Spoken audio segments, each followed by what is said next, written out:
you're struggling with your pace control, this is definitely going to be the drill for you. So when I'm back at the club, one of the biggest challenges I see golfers facing is the ability to hit the ball the distance that they're trying to.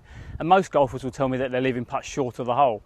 Now, the biggest error I see there is that they've got a slightly mixed concept of what they're trying to achieve, and most golfers end up making quite a short and slow backswing and a very long and aggressive follow through. So the drill we've got here, I've popped a T-peg in the floor where the ball is going to be struck from. I'm going to quite simply measure back a grip length for a backswing and a grip length for a through swing. So I've created a stroke there now that's pretty much 50-50, so the same distance back as it is the same distance through. Before I start with the ball, I'm just going to make a couple of practice strokes, and just in my head or out loud here, I'm just going to say to myself 1, 2, and the aim is that I'm trying to say 1 when the putter's opposite the backswing tee and 2 when the putter reaches the forward swing tee.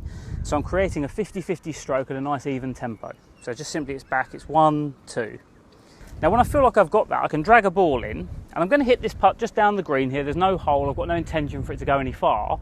I'm just going to try and match the stroke and match my 1-2 tempo and let the ball travel as far as it should do. So we'll come into the putt here, settle the putter behind the ball, we'll go 1, 2.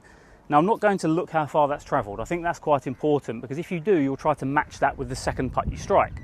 So we bring the next ball in, opposite the T-peg, into the setup position, same idea, we're just going to go 1, 2. Again, I'm not going to look where it's travelled. We're going to bring in a third ball, same intention, putter in behind, 1, 2. Now I can look, and the hope will be that I've got a reasonably tight cluster of golf balls. So that's telling me I've both matched roughly the same stroke length and roughly the same tempo. The beauty of that now is I could use that as a way of calibrating the speed of these greens today. So if I face a putt of this nature on the golf course, it's probably going to travel about that far.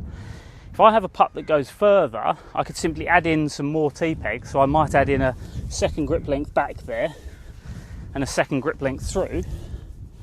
So I've now created a much longer stroke than I had for the first putt, but my intention for the tempo would remain the same. So the putter would be in, the idea that it's still 1, 2 would remain the same, and it's the size of the stroke that will help me increase the club head speed to hit the putt a bit further. Give that a go next time you're on the green. As I said, it's a great drill to do if you're playing at a club you've never played before, you're not familiar with how fast the greens might be.